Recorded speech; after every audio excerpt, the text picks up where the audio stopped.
Salut, c'est Black Ink, bienvenue pour cette nouvelle vidéo de la Arkham JCE TV. Aujourd'hui, et après une longue attente, on va reprendre la série des connaissances interdites. Ce format de vidéo au cours duquel on revient sur une carte du début de la collection, Corset, Dunwich, Carcosa, Civilisation oubliée, en gros pour l'instant, afin d'en faire une petite analyse, notamment destinée à des nouveaux joueurs qui se poseraient la question de comment faire usage de telle ou telle carte de façon plus efficace. Et par ailleurs, vous apporter des points de comparaison, des points d'utilisation de ces fameuses cartes. Alors, pour petit rappel, on fait la présentation de la carte, les comparaisons avec des cartes similaires qui ont des effets qu'on peut comparer justement, des effets dans la même veine. Et enfin, des utilisations, parfois selon les investigateurs, selon des modules de cartes, ou encore selon des scénarios. Et aujourd'hui, je vous propose de se pencher sur une carte qui nous vient du Corset, une carte truand qui n'est autre que Vol à la tire. Vol à la tire, c'est un soutien qui coûte 2, qui a une icône d'agilité, qui a les traits talent et illicite, et qui a une réaction. Après que vous avez échappé à un ennemi, inclinez Vol à la tire et piochez une carte. On s'attardera sur la version de niveau 0 et on ira voir par la suite la version de niveau 2 qui nous a été donnée par la suite au cours du cycle de la route de Carcosa. D'emblée, Vol à la tire, quels sont les points forts de cette carte? Et il y en a, ils sont quand même assez nombreux. C'est d'abord le fait de rentabiliser une action échappée à la fuite, qui au début du jeu n'est clairement pas la panacée en matière d'actions basiques. Rappelle les actions basiques, enquêter, combattre, échapper à, discuter d'une certaine façon. C'est vrai qu'au début dans le jeu, ça a plutôt été binaire. Combattre, enquêter. Le rôle de fuyard, on va dire le fait d'échapper aux ennemis, était assez peu utilisé au début du jeu pour différentes raisons. Un pool de cartes pas forcément très convaincant, des représentants de cette stratégie qui soit allaient mal avec le jeu à ce moment-là, ou étaient un peu faiblards, on pense notamment à Skitz. Wendy, ça passait carrément bien, mais elle était souvent aussi en rôle d'enquête avec Roland, en binôme, donc voilà, quelque chose de pas encore assez stabilisé au début, qui laissait les fuyards en retrait, et qui pour la suite du jeu est venu se renforcer via diverses cartes. C'est une source de pioche intéressante notamment pour les truands en début de collection parce qu'ils ont peu de possibilités en début de collection pour piocher. Ça n'occupe pas de slot, ça aussi c'est assez important, il y a pas mal de cartes, on le verra par la suite, qui nous permettent de piocher mais qui occupent un slot tantôt de main, tantôt d'arcane, tantôt d'accessoires.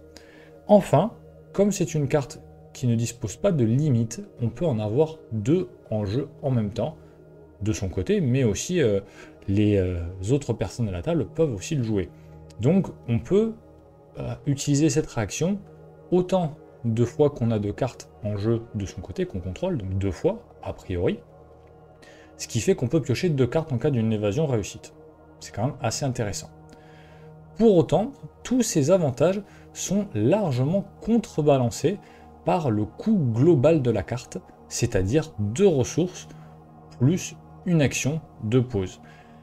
Pourquoi est-ce que 2 ressources et une action de pause, c'est de façon globale, encore une fois, un coût trop important eu égard à l'effet de la carte? Déjà parce que cet effet est conditionné au fait d'échapper à.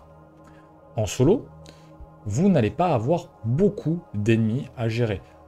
Grosso modo, on va dire la proportion d'ennemis dans un deck de rencontre, selon les scénarios, tourne autour de 1/3. Ce qui fait que, au mieux, en moyenne, vous pourrez utiliser Vol à la tire, la réaction, une fois tous les 3 rounds. En solo, je dis bien. Ensuite, évidemment, vous allez me dire, il y a les chasseurs, ils vont revenir, etc. Tous les ennemis ne sont pas chasseurs, même si c'est vrai qu'au début, avec la boîte de base, il y en a quand même quelques-uns. Mais c'est un effet qui va pas se faire à chaque tour. C'est pas une pioche par tour, loin de là. Donc c'est vrai que déjà, en termes de rentabilité, c'est pas fou. Ensuite, 2 ressources. Vous allez me dire, on est chez les truands, on a pas mal de ressources, certes, néanmoins, au début du jeu, dans la collection initiale, encore une fois, on va dire, boîte de base déjà. Sur la boîte de base, à part la planque, on n'a pas énormément de choses. Ensuite, effectivement, avec Dunwich arrivent 2-3 cartes, puis aussi avec Carcosa, arrivent des cartes qui nous permettent d'avoir des ressources. Mais c'est vrai qu'au début, les truands, certes, se caractérisent par des effets qui vont avec les ressources, avec Skits pour utiliser 2 ressources et avoir une action supplémentaire, avec Jenny qui gagne 2 ressources, mais c'est vrai que pour autant, ce ne sont pas encore les truands richissimes que l'on connaît, clairement. Par ailleurs, le fait de devoir utiliser une action en plus fait que le fait de jouer cette carte est, on va dire, non pas délicat, mais n'est pas forcément très pratique. Surtout, encore une fois, en solo, de par mon expérience, utiliser une action sur les 3 qu'on a pour poser cela avec les 2 ressources, c'est assez lourd. C'est assez lourd, on a du mal derrière à le rentabiliser, encore une fois, avec cette histoire des ennemis qui arrivent un tour sur 3 en solo. En duo, le souci, c'est que vous allez souvent avoir des personnages spécialisés, surtout avec une petite collection. Avoir un double flex avec une petite collection, c'est possible, mais je pense, à mon avis, que ça demande une certaine pratique du jeu, une certaine connaissance des scénarios, qui fait que vous n'allez pas forcément vous orienter vers cela tout de suite. Il est beaucoup plus logique et facile de faire un duo Zoé Rex qu'un duo, par exemple, allez, on va dire Jenny Skit, Jenny Wendy, Jenny Ashkan. C'est plus naturel, c'est plus facile, en termes de collection aussi, ça fait plus sens, donc c'est un peu particulier. Alors effectivement, je suis conscient qu'en termes de cette notion de coût global de ressources, une action, peut-être que ça parle pas trop à certains, mais encore une fois, c'est surtout en termes de rentabilité. Bon, 2 ressources avec une petite collection, c'est pour ça, pour cet effet, encore une fois, qu'on va pas utiliser à tous les tours, c'est quand même un peu dommage. C'est sûr qu'on préférerait une carte dont la fréquence d'utilisation soit plus importante. C'est pour ça qu'on va venir parler de la version de niveau 2. La version de niveau 2 de vol à la tire dispose d'une icône d'agilité supplémentaire, devient rapide, et sa réaction est améliorée avec le texte suivant: après que vous avez échappé à un ennemi, inclinez vol à la tire, piochez une carte ou gagnez une ressource. En cas de réussite avec une différence de 2 ou plus, faites les 2 à la place. Cette carte a, on va dire, une mécanique, un design qui est beaucoup plus complet et qui répond davantage aussi au fluff de la classe truand. En termes de points forts, clairement, elle est rapide. Et on a le choix. C'est déjà ces 2 arguments-là, ces 2 points forts fondamentaux de la carte, le fait d'être rapide et d'avoir le choix de choisir quel effet mettre en avant, piocher une carte, gagner une ressource, font de cette carte une carte bien plus flexible que sa version de niveau 0. Le fait qu'elle soit rapide, ça veut dire qu'on peut la garder en main jusqu'au moment où on estime en avoir besoin. C'est-à-dire, typiquement, le moment où on pioche un ennemi. Là où le vol à la tire de niveau 0 nécessite une anticipation, le fait d'utiliser une action, encore une fois, la version de niveau 2, on se dit, elle est dans ma main, je peux envisager de l'attribuer pour ces 2 icônes si jamais j'en ai besoin, pour une raison ou pour une autre, ça peut être pour un test sur une carte traîtrise, pour des mains grippantes par exemple, et le moment venu, je peux la poser comme on peut dire en anglais panic button, comme on va dire solution de secours face à un ennemi qui est là et de façon à rentabiliser l'action échapper à.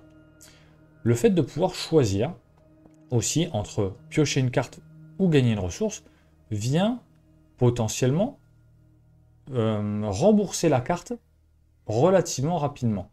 Encore une fois, il y a toujours cette proportion un ennemi tous les 3 rounds, mais comme je vous l'ai dit, il y a les chasseurs qui peuvent revenir. Ce qui est intéressant, c'est que cette carte, du coup, nous permet soit de venir pallier la difficulté, en tout cas la pioche modeste des truands, surtout avec un début de collection, encore une fois, la pioche modeste des truands, ou alors vient renforcer, on va dire, plusieurs archétypes, plusieurs façons de jouer les truands, via un truand qui abonde en matière de ressources. Que ce soit via du pay to boost, c'est-à-dire utiliser ses ressources pour se booster, avec des cartes comme des brouillards, du pay to get, c'est-à-dire des effets de cartes qui nous font obtenir des indices, des dégâts, des capacités échappées à, moyennant ressources, ou du pay to win, c'est-à-dire des cartes qui profitent de l'accumulation de ressources. On voit que là, ce vol à la tire niveau 2 ouvre tout un champ intéressant à l'égard des différents builds possibles pour les truands. Donc c'est quelque chose déjà qui ressemble plus à leur classe, et qui n'est plus uniquement une solution, on va dire, pas sporadique, mais une demi-solution à leur manque de pioche. C'est aussi quelque chose qui peut venir les renforcer.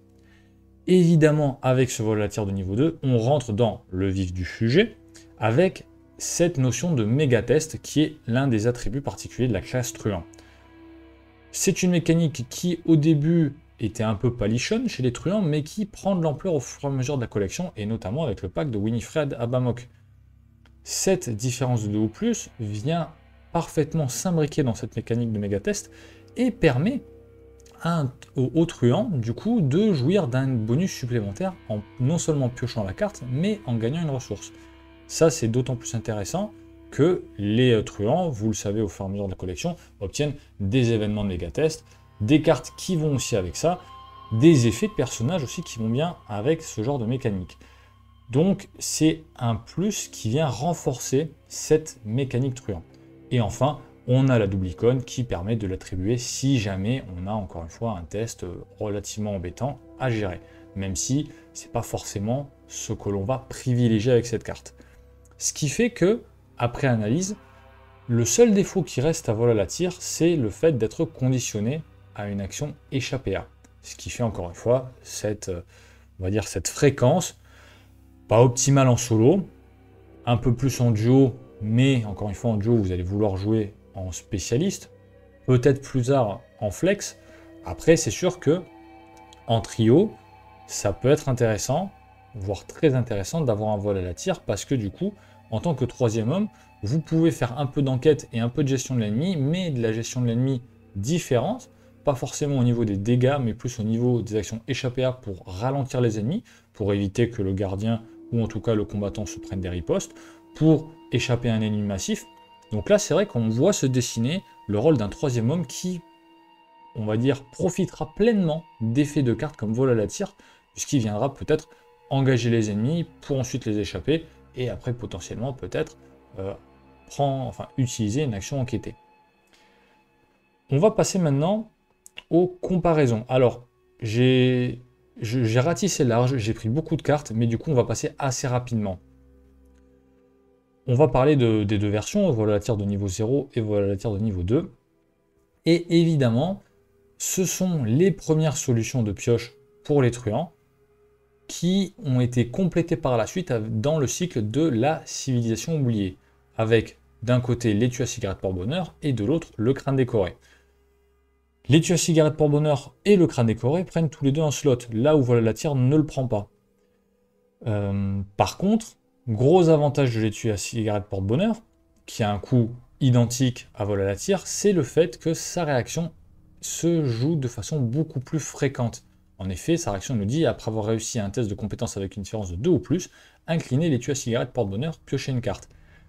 L'étui à cigarette porte-bonheur, en matière de pioche, est venu énormément, si ce n'est quasiment complètement éclipsé vol à la tire, ce qui quelque part est normal, du fait que le slot d'accessoires était très peu pris à l'époque, et encore aujourd'hui n'est pas le slot le plus utilisé parmi les truands, en carte de niveau 0 XP notamment, et sa réaction pouvait s'utiliser de façon beaucoup plus fréquente, avec aussi, encore une fois, un build, ou en tout cas des possibilités de build truand qui vont très très bien avec le méga test.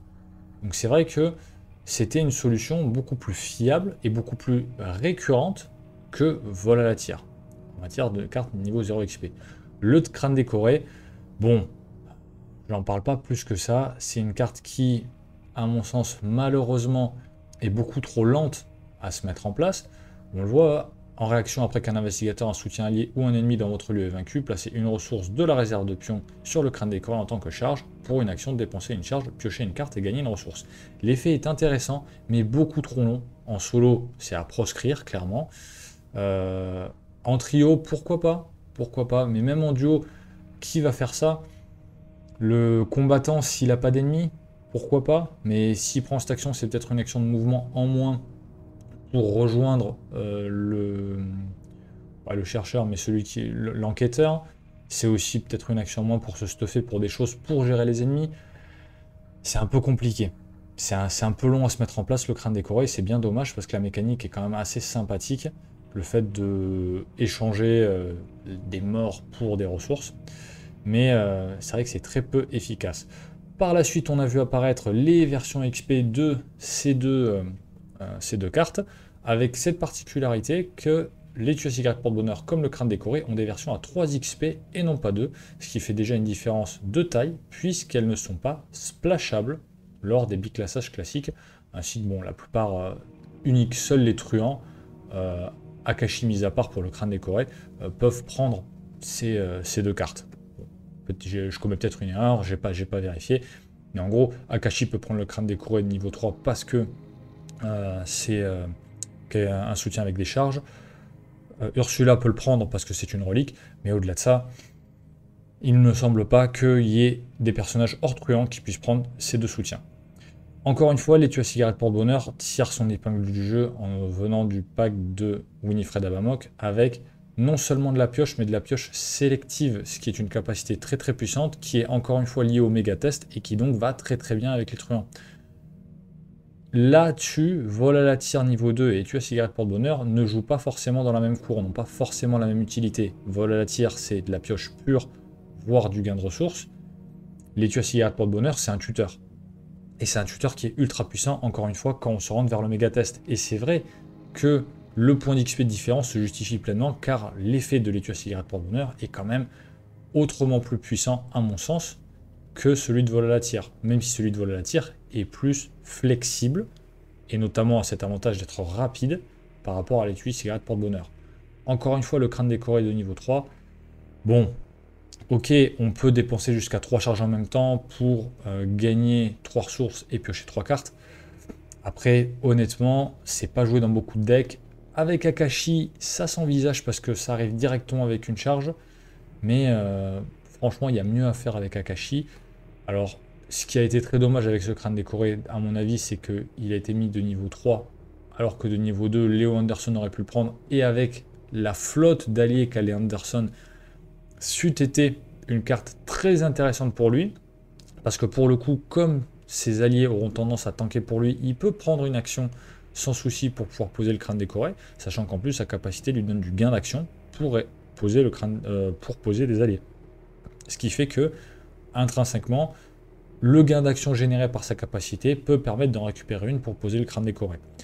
Mais bref, on peut mettre de côté le crâne décoré, et sur la comparaison vol à la tire et tu à cigarette porte-bonheur, version niveau 0, l'étui à cigarette porte-bonheur est bien meilleur, il n'y a rien à dire là-dessus, plus fréquent, un slot pas forcément très utilisé, surtout en début de collection. Ça, franchement, c'est clair et net, vous aurez beaucoup plus de pioches via l'étui à cigarette porte-bonheur de niveau 0. Par contre, sur les versions à XP, bon, le pack de Winifred Abamok se trouve très facilement encore, donc il n'y a pas de souci. Mais voilà, ça joue pas forcément sur la même mécanique.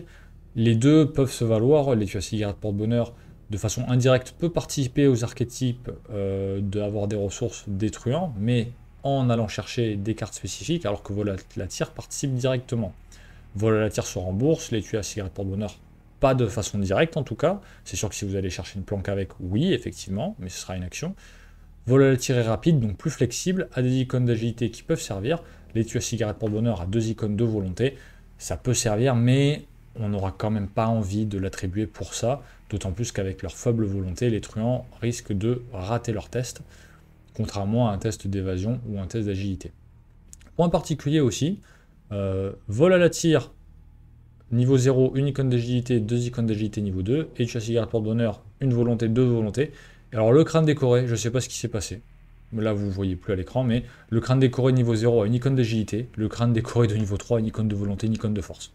C'est encore une fois quelque chose qui fait qu'on se demande de qu'est-ce qui s'est passé avec cette carte, pourquoi ce changement d'icône, pourquoi pas de correspondance entre les icônes et pourquoi pas une double icône, ce qui je dirais, mais pas définitivement au placard le crâne décoré, mais est encore une fois, on va dire, un défaut qui ne saurait lui être pardonné.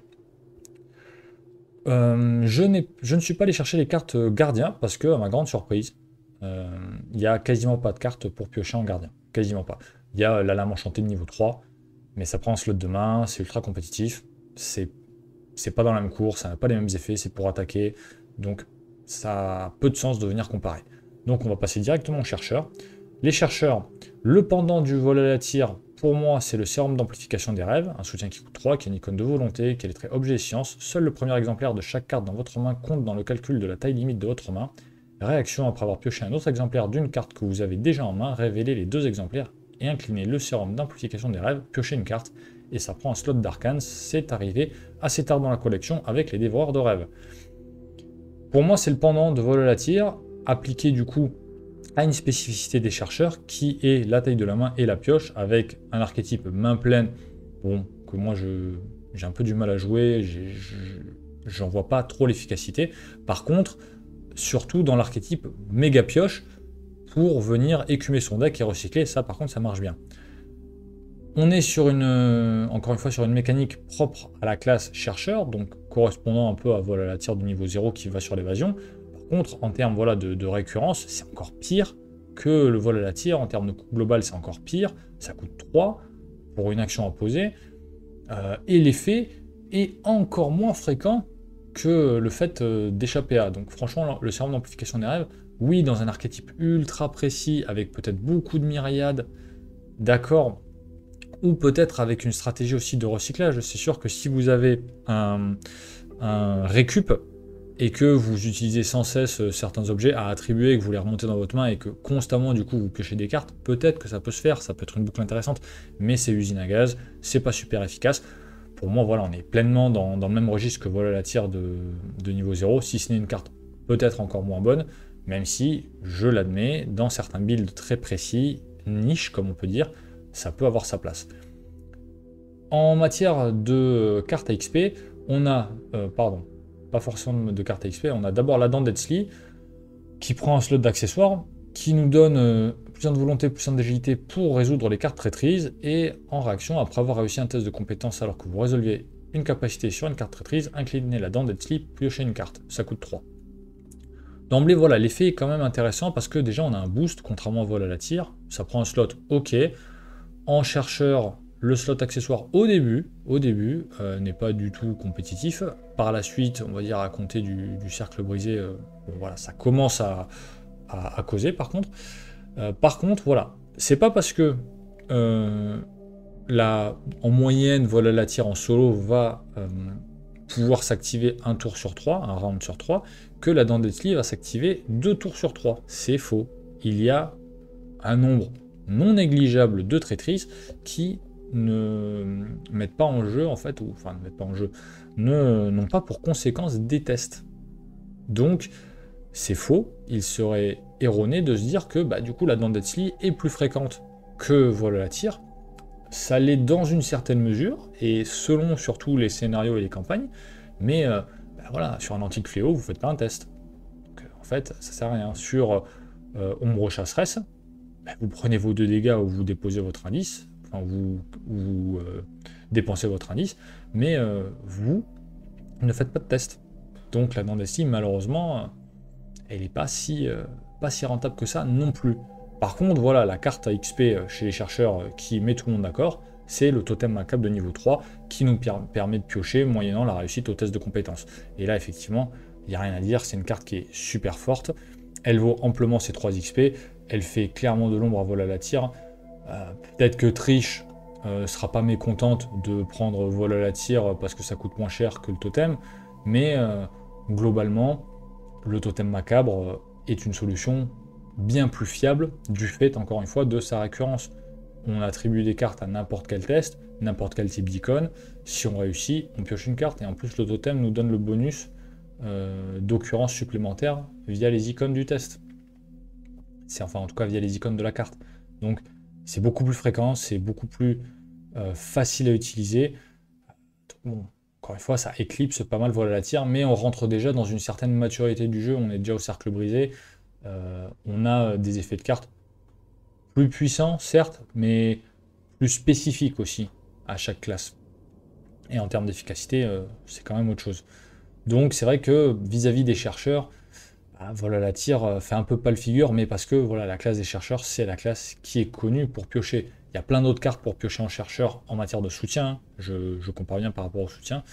Il y a Jeremy Kirby, il y a pas mal de choses, mais j'essaie de comparer ce qui est comparable. On ne va pas comparer un Jeremy Kirby à Voilà la tire, ça n'a quand même rien à voir. C'est un pouvoir de pioche qui est, on va dire, un effet d'entrée de jeu, comme l'étudiante en art, non, l'assistante de laboratoire, pardon, l'assistante de laboratoire, donc c'est pas comparable. On va enchaîner avec les cartes survivants. Le pendant pour moi de Voler la tire en survivant, c'est Partir perdant.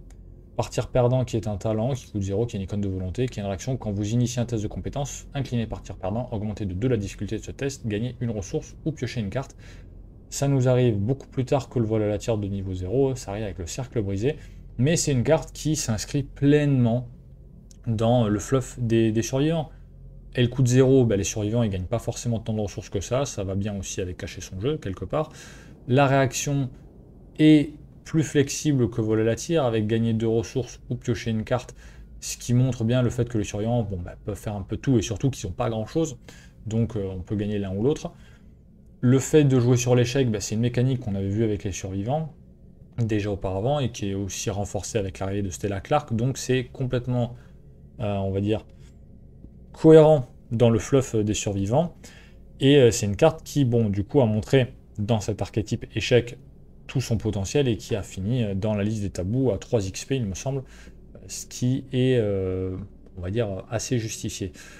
Mais on voit là que, en tout cas, il y a des classes, chercheurs, truands et survivants, qui ont chacune un peu cette carte qui va avec leur design, avec leur mécanique, avec leur fluff. Pour l'instant, hors slot, mystique et gardien, pour moi, il n'y a pas. Il me semble pas, en tout cas. Après, j'ai peut-être pu faire des oublis. Mais du coup, c'est sûr que partir perdant, si on peut le prendre, et surtout si on joue hors tabou, il n'y a aucune raison de privilégier voler la tire par rapport à partir perdant. Parce qu'encore une fois, en termes de fréquence, partir perdant, initier un test qu'on veut rater, typiquement sur des gars comme Preston, c'est ultra facile. Ultra facile. Et même si on veut jouer ça avec Jenny, il n'y a aucun souci. Il n'y a aucun souci. Jenny a une compétence de 3, elle a qu'à aller chercher une enquête à 4 ou 5. À part de choper le plus 1 ou l'Elder Sign, ça passera. Donc c'est vrai que partir perdant est quand même autrement plus puissant que voler la tire de niveau 0. Et le fait de ne pas coûter de ressources, c'est quand même un plus non négligeable. Ensuite, après, on a évidemment la patte de lapin de niveau 0 ou de niveau 3, qui est le pendant de l'étui à cigarette porte-bonheur pour les survivants.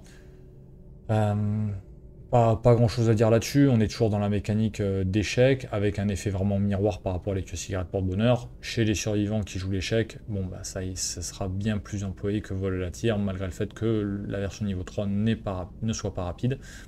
Mais encore une fois, c'est un tuteur, donc ça permet quand même d'avancer beaucoup plus vite que vol à la tire. Et puis par ailleurs, les survivants n'ont pas spécialement besoin des ressources que peut leur procurer vol à la tire. On finira du coup par les mystiques. Alors, il me semble que en termes de cartes hors slot, il n'y a pas forcément pour les mystiques. Par contre, on peut parler du pendule de cristal. Pour moi, c'est un peu le pendant mystique du vol à la tire, du partir perdant et du sérum. Pourquoi ? Parce que l'effet réaction, après qu'un test de compétence dans votre roue a débuté, inclinez le pendule de cristal, nommez un nombre. Si ce test échoue ou réussit avec une différence égale à ce nombre, piochez une carte. C'est vrai que c'est un peu de l'anticipation ou un pari sur les pions. Je dirais que ça n'aurait pas été l'effet exact que j'aurais envisagé comme pendant, mais ça accroche quand même bien, ça correspond assez bien. Après, il y a le bonus de plus en volonté et le fait d'occuper un slot d'accessoires. Par contre, c'est sûr que en dehors de Jacqueline, même en jouant Olive McBride, c'est clairement quelque chose de compliqué à mettre en œuvre, surtout du fait que on incline le pendule en initiant le test de compétence, enfin après avoir initié le test de compétence. Ce qui fait que... ce qui fait qu'en fait, si jamais vous ne nommez pas le bon nombre, bah, le pendule sera incliné, vous n'aurez pas eu votre pioche, et vous n'avez pas de possibilité de retrouver ça par la suite. Ce qui est un peu dommage, c'est sûr que un effet du genre se souvenir du futur, avec l'inclinaison uniquement si on trouvait le bon chiffre, aurait été plus puissante et aurait permis peut-être sûrement de piocher plus en termes de probabilité. On aurait eu 3 fois plus de possibilités de réussir. Après, dans le cadre d'un round, d'un tour avec 3 tests. Donc c'est vrai que c'est assez hasardeux et beaucoup de personnes préfèrent encore le Saint-Rosaire au pendule de cristal, ce qui est assez normal. Le pendant de niveau 3, le joyau de Rôlus, là qui pour le coup, pour moi, représente pleinement l'archétype, la classe mystique, c'est voilà, cette réaction après qu'un symbole crâne, cultiste, tablette, chose très ancienne ou échec automatique est révélé lors d'un test de compétence dans votre lieu, inclinez le joyau de Rôlus, piochez une carte ou gagnez 2 ressources, moyennant un slot d'accessoires et 3 ressources. Voilà, bon, parenthèse, le joyau de Rôlus avec la dernière liste des tabous, la FAQ 2.0, à son texte qui s'est vu transformé avec n'importe quel type de symbole. Pion béni, pion maudit, pion gel, ce qui la rend un peu plus intéressante. Et pour le coup, son effet, en tout cas sa réaction avec le symbole, correspond pleinement à la classe mystique. Il est vrai que voilà, je pense que les designers auraient pu en fait se passer du joyau de Rôlus et faire un penchant de, on va dire, un homologue de vol à la tire pour les mystiques, avec un effet similaire, alors pas forcément piocher une carte ou gagner 2 ressources, peut-être juste gagner une ressource ou gagner 2 ressources, je sais pas, avec une version de niveau 2 ou de niveau 3, mais c'était, en termes de fluff, encore une fois, et de mécanique, c'était pas forcément incohérent, déconnant. Une seule carte proposée avec le slot de main, parce que en mystique, encore une fois, en termes de pioche, on n'a pas grand chose. C'est un peu comme c'est mieux que les gardiens, mais il n'y a pas tant que ça non plus. Avec ce parchemin des prophéties qui est rarement, si ce n'est jamais joué, à cause du fait de devoir défausser une carte de sa main après en avoir pioché 3, et le fait que ça coûte une action, donc 3 ressources, une action de pause, et derrière une action pour piocher 3 cartes et en défausser une.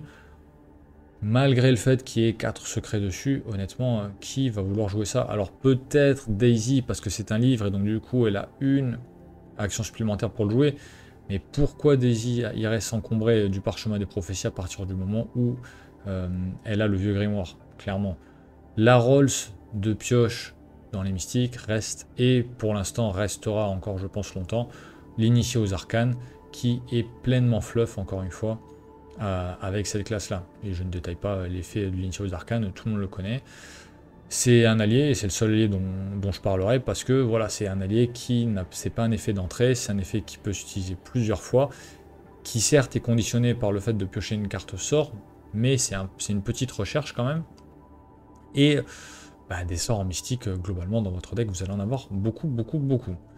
Bon, j'en ai fini avec les comparaisons, c'était peut-être un peu long, un peu fastidieux, mais au moins ça permet aux nouveaux joueurs d'avoir un panel de comparaison assez global avec toutes les classes, sachant que voilà, on retiendra que c'est la classe gardien qui, on va dire, pâtit beaucoup d'un manque de pioche, quelque part. Alors il y a des cartes, oui, il y a le miroir sacré, il y a la lame enchantée niveau 3, mais déjà ça arrive assez tard, les 2 cartes que je viens de citer arrivent avec le cercle brisé, enfin l'une avec le cercle brisé, l'autre avec les dévoreurs de rêve.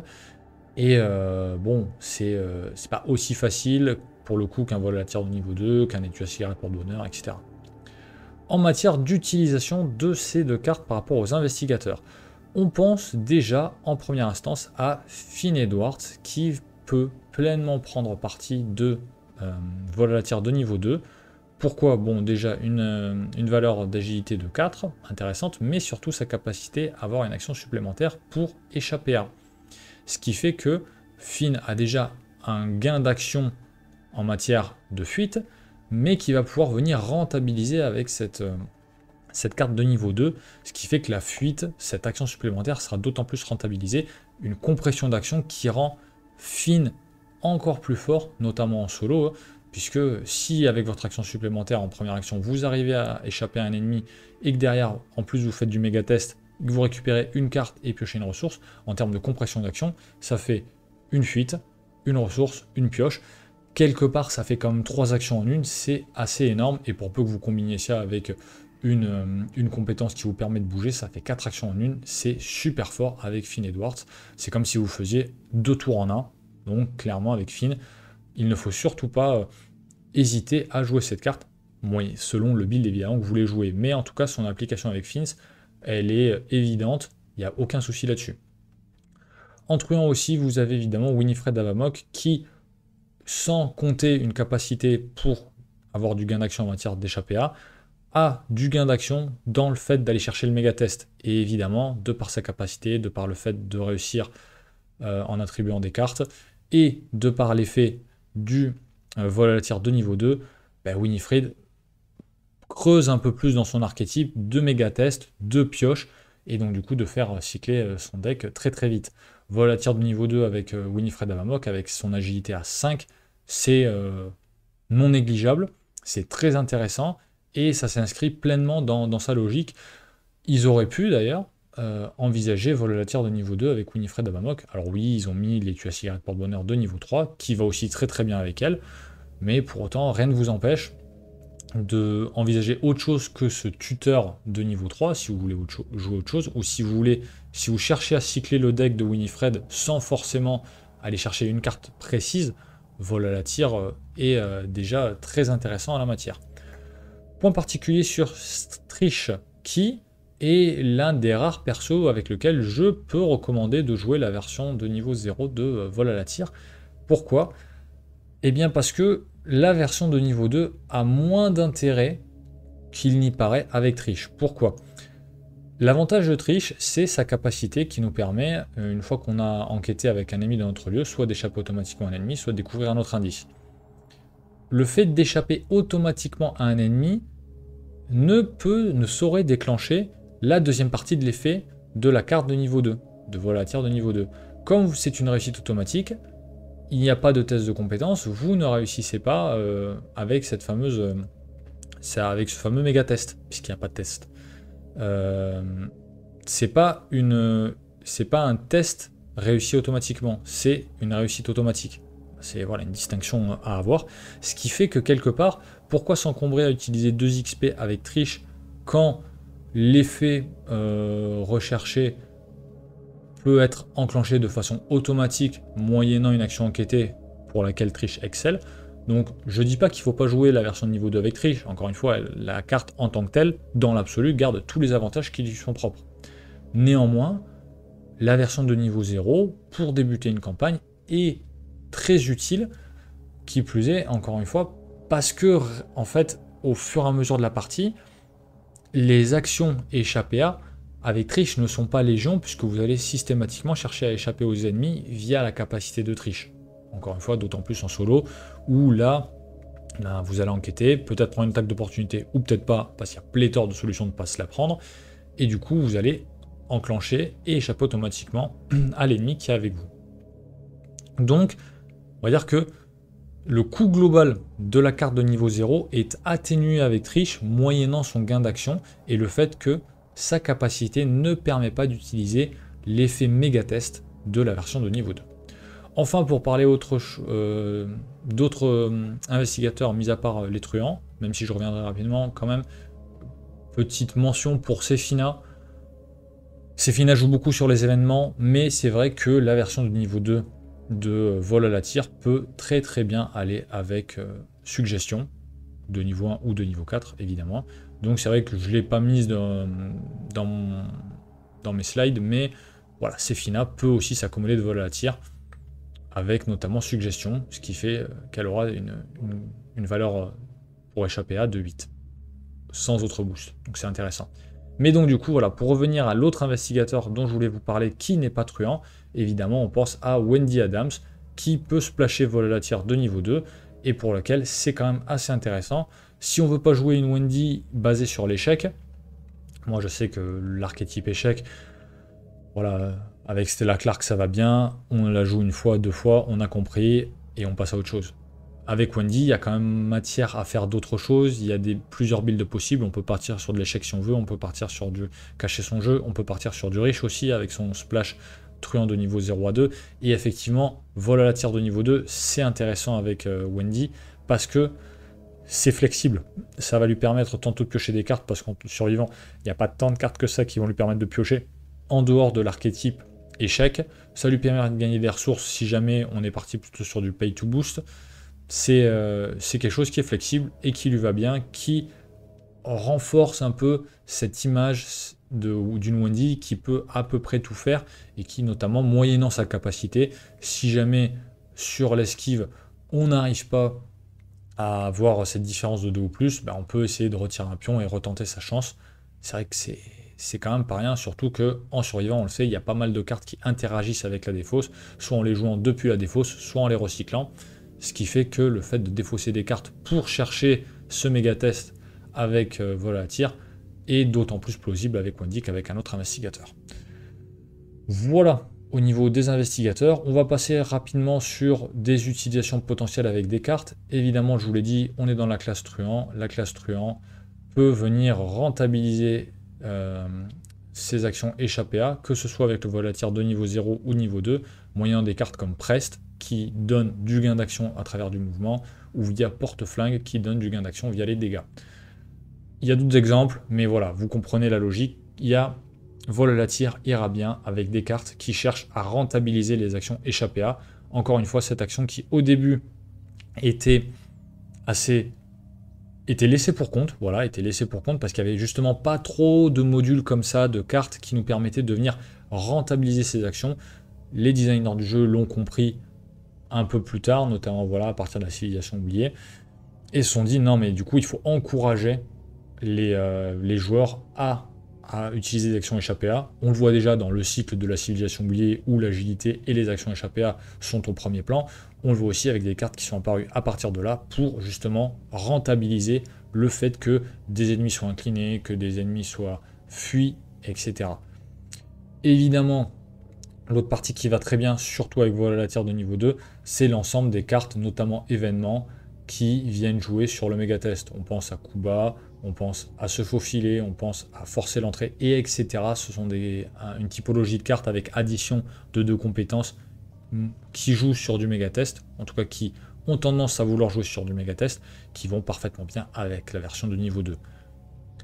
En carte, pour moi, le vol à la tire de niveau 2 prend tout son sens à partir du moment où on veut jouer l'un des 2 alliés phares de la classe, que sont Lola Santiago et Delilah O'Rourke, tout simplement parce que cette carte nous permet en fait de financer tantôt Lola, tantôt Delilah. Pas forcément jouer les 2 en même temps, mais jouer l'une ou l'autre.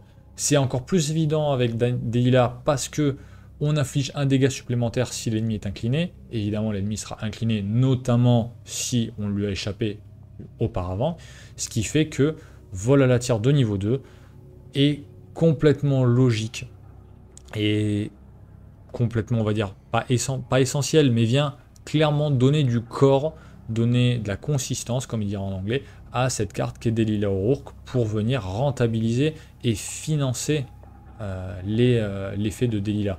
Notamment, enfin, rentabiliser la carte et optimiser, encore une fois, l'action échappée à, moyennant et une carte et une ressource potentielle, ou juste une ressource si jamais on n'a pas le méga test, et derrière Delilah, colle de dégâts moyennant une ressource, si ce n'est plus, du test. Donc c'est quand même très intéressant.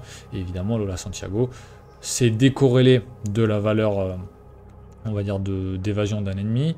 C'est décorrélé du fait qu'un ennemi soit présent dans le lieu ou pas, mais dans tous les cas, c'est une bonne façon aussi de venir financer Lola Santiago. Après, on le sait, en truand, au fur et à mesure, on a des moyens de financement qui sont bien plus efficaces, ou en tout cas qui sont temporaires, avec des événements notamment.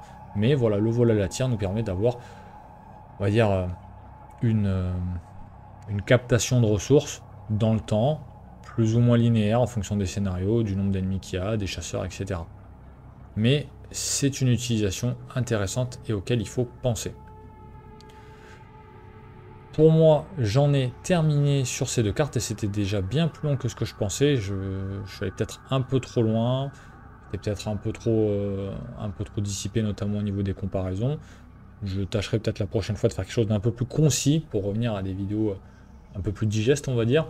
Ce qu'il faut retenir, c'est que la version de niveau 2 est clairement supérieure, en toute logique évidemment, à la version de niveau 0. Mais non seulement parce que c'est une amélioration de cette version niveau 0, mais aussi parce que sa construction, son effet, correspondent plus à sa classe et permettent vraiment de profiter, de tirer un gain beaucoup plus important de sa capacité et surtout son côté flexible. Par ailleurs, c'est une carte qui encourage pleinement les joueurs en solo à utiliser une stratégie de échapper A. Encore une fois, échapper A, c'était une action qui au début était un peu boudée, mais je parle en connaissance de cause, surtout qu'en ce moment je suis encore sur mes challenges solo truand difficile. La stratégie de fuite, ça marche très bien. Si vous n'êtes pas convaincu, n'hésitez pas à aller voir les vidéos de partie, notamment chez Jenny Barnes avec le renouveau de l'héritage de Dunwich. Un peu moins aussi avec Sefina et le renouveau de la route de Carcosa. Ça marche très bien. Ça marche vraiment très très bien, il n'y a pas de souci.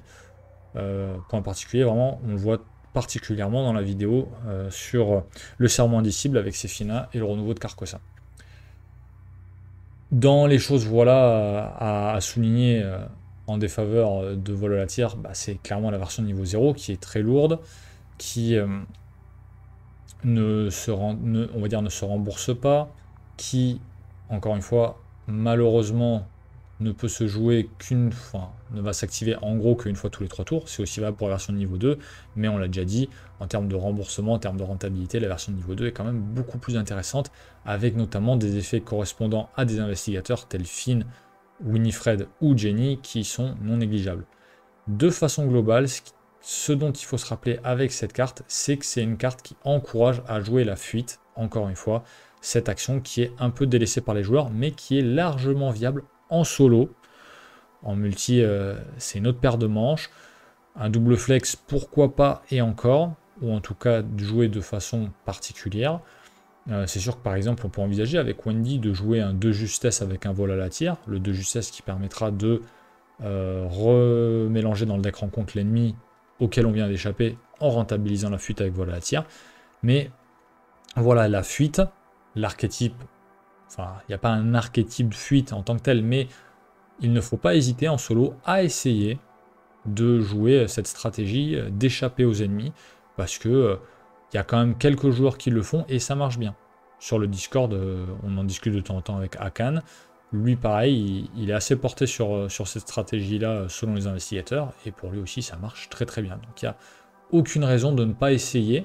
C'est différent, c'est une gestion voilà, différente des scénarios, des ennemis, etc. Mais en solo, ça peut se jouer. Pour venir un peu contrecarrer l'adage de Shep, un bon ennemi est un ennemi mort. Voilà, j'espère que la vidéo vous a plu. N'hésitez pas à liker, commenter, partager, à me donner vos impressions sur cette carte, à me dire pourquoi est-ce que vous la jouez pas, même si je pense que j'ai largement brossé le tableau, à me proposer aussi d'autres cartes pour connaissance interdite, même si j'ai 2-3 idées pour les futures vidéos. Je vous dis, je vous attends du coup pour les prochaines parties de Sefina avec le renouveau de la route de Carcosa. Je vous souhaite de bonnes parties et je vous dis à la prochaine. Au revoir.